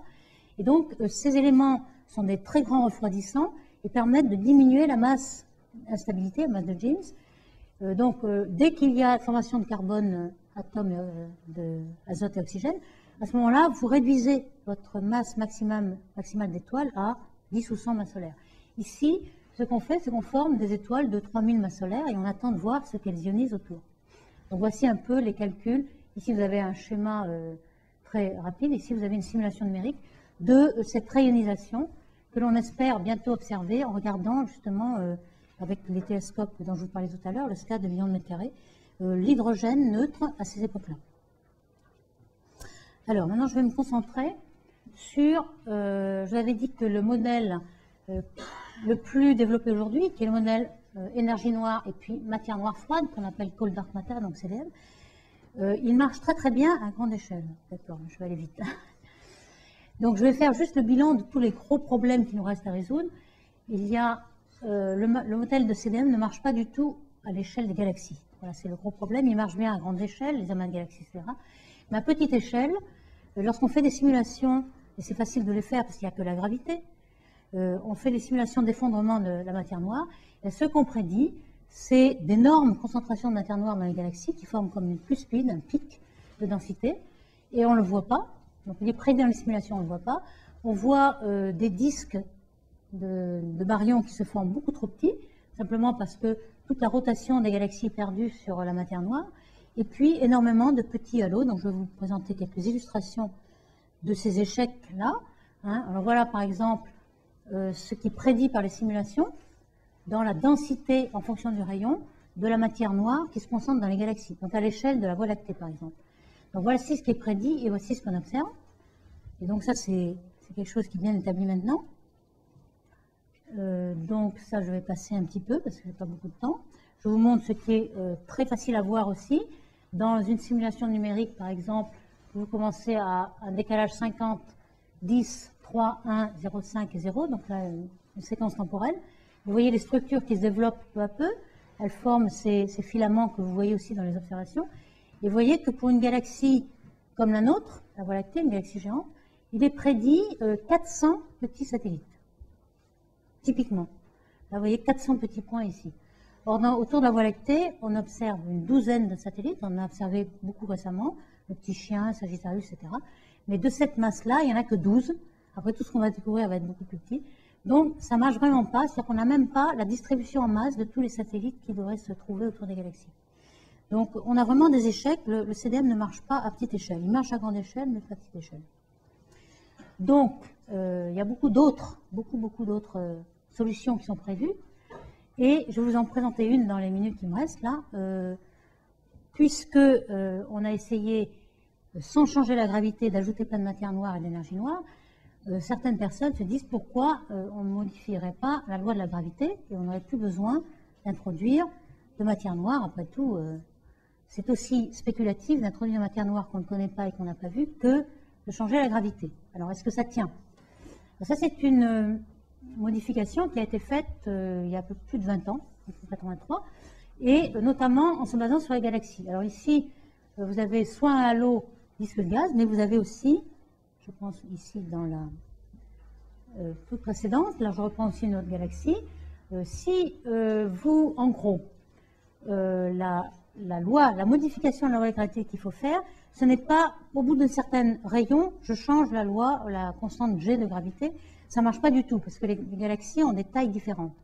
Ce que les astronomes ont remarqué, c'est qu'il y avait toujours une accélération caractéristique de 10-10, ou 1, entre 1 et 2, bon c'est pas très facile, mais c'est de l'ordre de 10-10. C'est quoi? C'est l'angstrom par seconde carré, si vous voulez. Donc cette accélération-là, au-dessous de cette accélération, la loi est changée.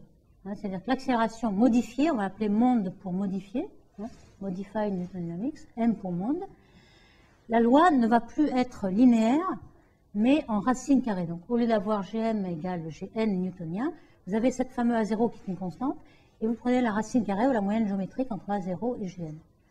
Donc si l'accélération normalement est proportionnelle à la masse, ici elle va être en racine carrée de la masse. Vous voyez que vous perdez la linéarité de la loi de Newton, et puis la loi ne sera plus en 1 sur R2, mais sera en 1 sur R. Et c'est justement en 1 sur R que les courbes de rotation tendent, puisque vous n'avez pas V2 est en 1 sur R comme le keplérien, mais vous auriez V2 constante maintenant. Donc au bout de cette, si vous modifiez la gravité de manière à avoir en champ faible une gravité modifiée, en champ fort Newton, ça marche pour toutes les galaxies. C'est ça qui est bizarre. Bon, soit c'est vraiment ça qui est vrai, ou soit c'est autre chose, il faut le comprendre. Mais ça marche aussi bien pour une galaxie naine qu'on appelle low surface brightness. On a vu que ce n'était pas du tout au même rayon, hein, en kiloparsec, qu'arrivait le problème. Et pour une galaxie géante comme la Voie lactée, les fits ici donnés par la gravité modifiée marchent très bien pour toutes les galaxies. C'est le même A0, c'est-à-dire qu'il y a un seul paramètre libre, et on arrive à reproduire toutes les courbes de rotation. Alors quand vous regardez les autres théories candidates, par exemple le CDM, évidemment pour chaque galaxie, vous mettez autant de CDM qu'il faut, c'est-à-dire que vous avez énormément de paramètres libres. La quantité de matière noire varie d'une galaxie à l'autre, comme je vous disais, la proportion visible noire est très différente, et la loi en rayon, vous avez un paramètre par rayon. C'est-à-dire que vous avez énormément de paramètres libres dans la théorie CDM, là aussi vous n'en avez qu'un. Donc ça a une simplicité de formulation. Ici, je vous présente un grand nombre de courbes de rotation, que ce soit pour des galaxies naines, des galaxies, et puis comment la théorie modifiée avec un seul paramètre représente le point des données. Vous voyez que c'est pratiquement un bon fit pour toutes les courbes de rotation. Donc c'est ça qui a motivé cette modification de la gravité au niveau des galaxies. D'autre part, elle rencontre pas mal de succès cette théorie, puisque vous avez par exemple la fameuse loi de Tully-Fisher, qui est connue depuis 40 ans, qui est qu'il y a une relation bien connue entre la loi de rotation et la luminosité, ou la masse, si on transforme en masse, des galaxies. Et cette loi de Tully-Fisher ici, elle est automatiquement obtenue par la loi modifiée, hein, puisqu'on a G au carré, donc on peut déduire la vitesse, et vous voyez que la vitesse est reliée à la masse directement. Exactement comme cette loi de Tully-Fisher, alors que dans la théorie CDM, cette loi n'est pas expliquée. Donc il y a quelques succès. Il y a aussi des échecs, comme je vais le dire. Bon, je vais peut-être pas... J'ai encore combien? 5, ok. Donc le rapport masse-luminosité, bon, il est très bien fité, je passe rapidement. Il y a quand même des problèmes à cette théorie de gravité modifiée. Pour les galaxies, ça marche très bien. À grande échelle, il y a des problèmes. On a vu que le CDM avait marché très bien à grande échelle et il y a des problèmes de type. Et puis là c'est le contraire. Évidemment, il a été fait pour les galaxies, donc ça marche très bien. Et pour les amas, alors il y a des problèmes. Pourquoi? Parce que la matière noire dans les amas, elle est surtout au centre. Et au centre, il y a beaucoup de baryons. Et monde prédit beaucoup de matière noire lorsqu'il n'y a pas de baryons. Donc c'est plutôt au bord des galaxies. Donc là, il y a un problème. Alors comment les gens de monde résolvent le problème? Eh bien, ils essaient d'introduire les neutrinos, les familles neutrinos, qui sont là, on sait bien. Il y a une certaine masse. Alors, on a une masse limite qui pourrait être de 2 électronvolts par neutrino. Si on prend 1 à 2 électronvolts par neutrino et qu'on met des neutrinos dans les amas, alors là, ça marche. Donc, on ne peut pas faire monde tout seul pour représenter les amas, mais monde avec neutrinos marche.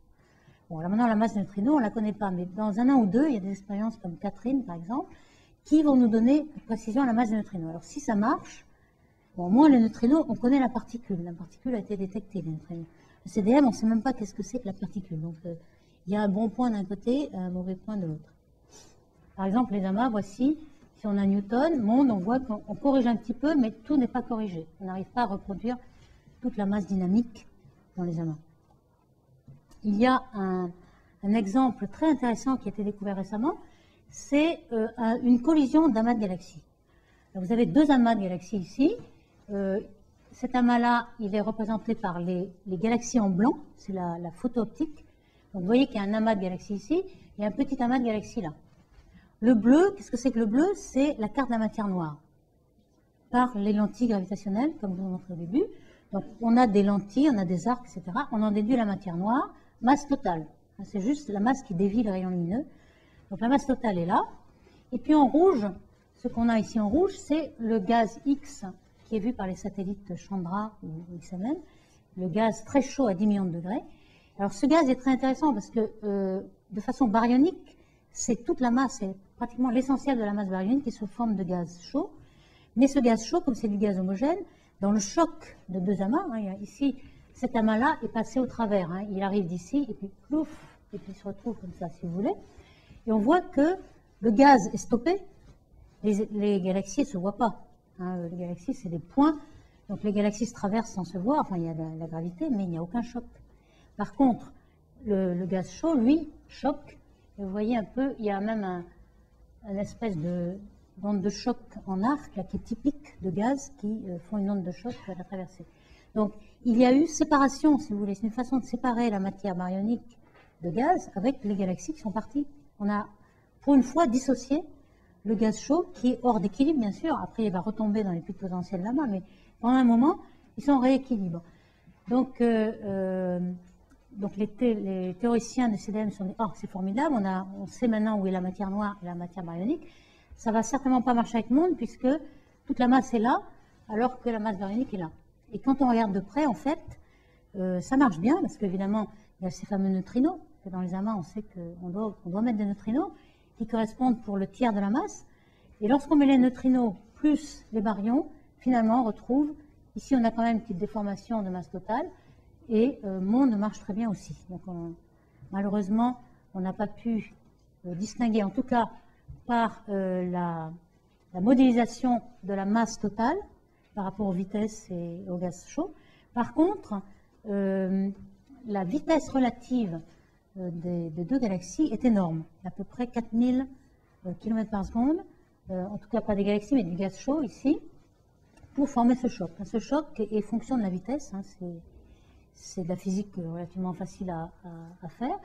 Et ce qui se retourne maintenant à l'avantage de monde, qui à un moment donné était à l'avantage du CDM, c'est que le CDM n'est pas capable d'accélérer le gaz à 4000 km par seconde, par contre monde oui. En fait, les galaxies ne vont pas aussi vite, c'est le gaz qui est accéléré par les différences. Ça, c'est une affaire à suivre parce qu'on est passé par plusieurs étapes où le CDM est éliminé, puis le monde est éliminé, etc. Pour l'instant, l'avantage est plutôt à monde, donc le monde arrive à reproduire ce fameux collision entre les amas. Ça, c'est le plus joli, il y en a quelques autres collisions entre amas, mais celui-ci est bien séparé parce que la collision a lieu dans le camp du ciel, et donc on a bien séparé les mouvements vers l'observateur. Et puis vous allez me dire, est-ce que monde réussit à former les galaxies? Parce que finalement, on avait besoin de matière noire pour former des potentiels et faire tomber les baryons dans les potentiels. Eh bien oui, en fait, parce que la gravité de monde, elle n'est pas en 1 sur R, le potentiel est en log de R. Donc finalement, les galaxies sont beaucoup plus liées et on arrive à former les galaxies très rapidement. Donc on n'a plus besoin de matière noire, même pour former les galaxies au début de l'univers. Donc monde arrive à former les galaxies et monde arrive à reproduire, alors avec des neutrinos, ici c'est le fit sans neutrinos, ici c'est le fit des ondes acoustiques qui sont mesurées dans le fond cosmologique, avec monde ici qui marche bien. Alors attention, avec monde vous avez 5% de baryons, vous avez 17% de neutrinos et de l'énergie noire aussi. S'il n'y a pas de neutrinos, vous voyez que ça marche moins bien. Donc il faut des neutrinos, mais une fois que vous rajoutez des neutrinos et la gravité modifiée, vous pouvez expliquer les grandes échelles, la formation des galaxies et aussi les galaxies. Bon, ben je vais peut-être terminer, parce que tout le reste... Donc il faut savoir que Il y a maintenant pas mal de personnes qui s'intéressent à ce modèle qui pourtant a été créé il y a 20 ans, simplement parce qu'il y a une théorie un petit peu relativiste et covariante de cette gravité modifiée qui permet d'expliquer les lentilles gravitationnelles et qui, bon, je vais m'arrêter là, qui permet aussi, si vous avez des questions, d'expliquer l'anomalie de Pionnier, que vous avez peut-être entendu parler. Et puis, bon, je vais m'arrêter là. Ok, l'interprétation, voilà. Ok, je m'arrête.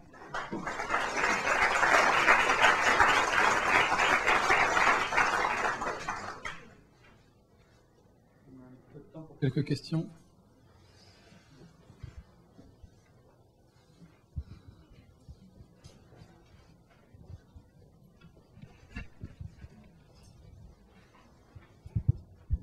Oui, j'avais au moins une question déjà.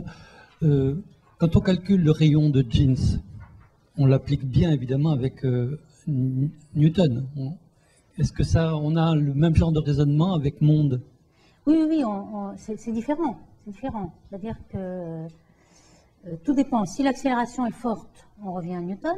Maintenant, si on est dans le collapse d'un objet faible, à ce moment-là, il faut prendre en compte, au moins dans la première phase d'effondrement, qu'il est sous forme log de R. Et donc, ça s'est pris en compte et donc ça va beaucoup plus vite. Donc, on a des masses différentes et on a de temps d'effondrement différents. Donc, tout ça est pris en compte. La deuxième question que je voulais poser, c'était dans le cours de M. Chiez, il disait que, comme vous parliez du redshift et de l'image du ballon, il disait que quand on était dans une galaxie même, on ne voyait pas du tout d'extension de l'univers. Oui, parce qu'on est lié gravitationnellement, oui. Oui. Donc, quand on dit aux élèves, on évoque l'image du pudding avec les raisins qui gonflent, ça ne marche pas du tout. Si, ça marche parce que la galaxie est un point solide. Il y a d'autres forces solides, il y a d'autres forces de cohésion qui la maintiennent, qui sont elle est self-gravitante, donc elle est découplée de l'univers complètement. Donc il faut regarder la galaxie et même toutes les structures. Par exemple, le groupe local avec Andromède dans notre galaxie est aussi lié gravitationnellement. Donc il a déjà fait son effondrement et s'est déjà dissocié de l'expansion. Donc toutes les structures liées, elles ont commencé par être en expansion, puis après elles se sont effondrées sur elles-mêmes. Elles sont liées, donc elles ont une force de cohésion telle qu'elles se fichent pas mal de l'expansion. Toutes les structures, comme les amas de galaxies aussi, sont liées. L'amas de Coma, l'amas de Virgo sont découplés d'expansion. Donc à l'intérieur de Virgo, les galaxies ont des dispersions de vitesse qui n'ont rien à voir avec l'expansion non plus. Donc il faut généraliser le fait que la galaxie est liée à des forces de cohésion qui la libèrent de l'expansion complètement. Il faut l'étendre aussi aux amas et aux superstructures. Toute structure liée, c'est découplé de l'expansion. Ce n'est qu'après qu'il faut prendre l'expansion. Donc, pour dire brièvement, si l'énergie du système est négative, on va dire qu'il n'y a pas de... Je n'applique pas la... D'accord. Un petit point, bien entendu, c'est dans l'anomalie Pionnier, c'est au-delà de Saturne, à peu près. Est-ce que ça correspond bien à votre A0? C'est le même ordre de grandeur. C'est le même ordre de grandeur, mais je dirais qu'il y a pas mal de calculs à faire pour connaître cet ordre de grandeur ensuite, parce que le système solaire est dans un champ extérieur. Le champ extérieur a des effets sur le champ intérieur. Et donc, il faut remettre ça en cause. Par exemple, je n'ai pas eu le temps de parler, mais on essaie d'interpréter monde, la gravité modifiée, par une polarisation. C'est-à-dire que lorsqu'il n'y a rien, on ne va pas avoir de gravité modifiée. Dès qu'il y a des baryons qui arrivent, on modifie, on polarise en quelque sorte le vide autour. Et une galaxie compagnon va exercer une polarisation sur les baryons. Donc on n'aura pas le même champ, alors que dans Newton, on pouvait par effet, par exemple, de Gauss, théorème de Gauss, n'avoir que la gravité qui est à l'intérieur. Là, on va avoir polarisation. Donc toutes les masses extérieures vont modifier cet effet de monde. Donc on ne peut pas dire, là, on a quelque chose qui est de 8, 10, moins 10, mais c'est tout à fait possible si on prend en compte tous les champs extérieurs. Dans l'isolation, il faudra avoir le A0 égale 2, 10, moins 10. Et on peut avoir une petite modification par champ extérieur. Et ça, c'est tout à fait possible qu'on ait cet ordre de grandeur-là.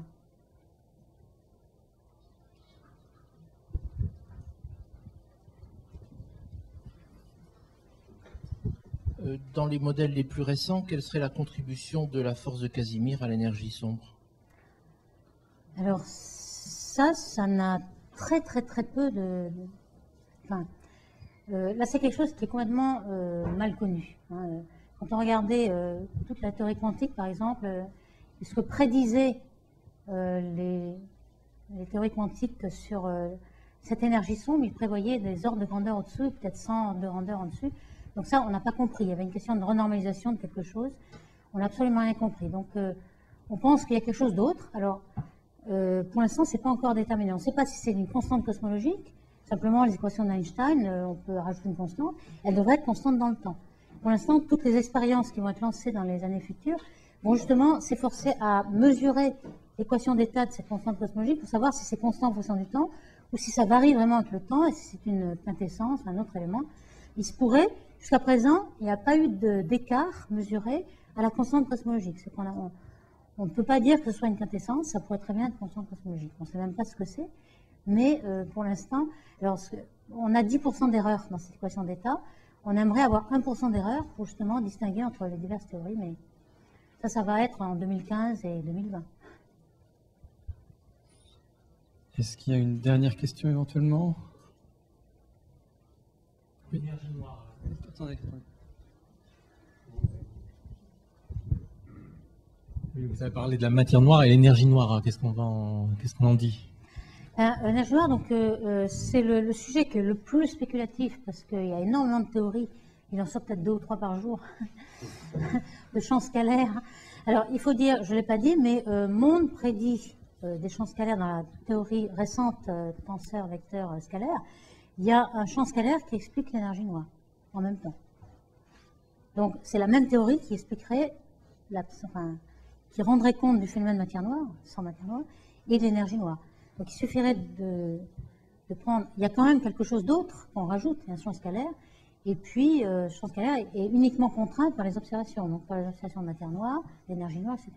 Pour l'instant, ce sont des suppositions qui sont envoyées en l'air, et puis on essaie d'avoir des observations pour savoir laquelle est la bonne. Mais on ne sait rien. Conclusion. Eh bien, merci encore.